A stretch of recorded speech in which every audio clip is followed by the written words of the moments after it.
Уур амьсгалын нөлөөлөл ба гендер.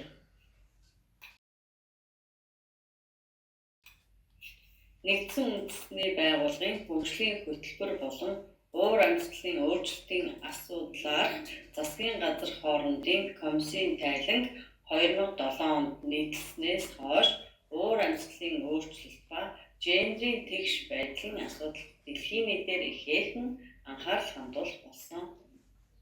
Уур амьсгалын өөрчлөлтийн үр дагавар ямар ч хүйсийн ялдаггүй хэдий ч уур амьсгалын өөрчлөлтийн үр дагаварт эмэгтэйчүүд илүү өртдөг. Жишээ нь өргөх толгойсон эмэгтэйчүүд ямар нэгэн гамшиг нөлөөллийг даван туулах, дасан зохицох, нөөц багтаа тул уур амьсгалын өөрчлөлтөөс гарах сөрөг үр дагаварт илүү өртөмтгий байдаг. Мөн уур амьсгалын өөрчлөлттэй тэмцэхэд эмэгтэйчүүд гол үүрэг гүйцэтгэдэг.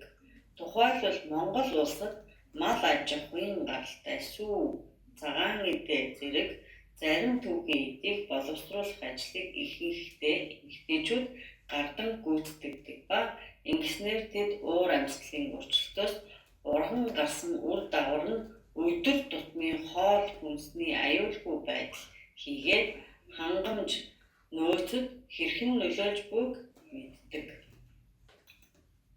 Тиймээс уур амьсгалын өөрчлөлт цөлжилтөөс урдчлан сэргийлэх, гамшигын хор уршигыг бууруулахтай холбоотой мэдээлэл харилцаа холбоог малчин эмэгтэйчүүд болон иргэдийн гендерийн үүрэг хэрэгцээнд нь нийцүүлэн боловсруулж түгээх нь маш чухал байдаг байна. Бид юу хийж чадах вэ? Бид юуны өмнө уур амьсгалын нөлөөлөл нь гендертэй холбогдсон ямар нөлөө үзүүлдэг талаар мэдлэг мэдээлэлтэй байх хэрэгтэй. Үүний тулд уур амьсгалын өөрчлөлтийн талаар мэдээлэлтэй байх, өөрийн болон гэр бүлд үзүүлэх нөлөөллөөс урдчлан сэргийлэхэд ямар арга хэмжээ авах талаар суралцах нь үр дүнтэй. Эмэгтэйчүүд хамтын бүлэг үүсгэн мэдлэг мэдээллээ солилцох нь илүү үр дүнтэй байдаг тул орон нутгийн эмэгтэйчүүдийг эвлэлдэн нэгдэхийг бид санал болгож байна.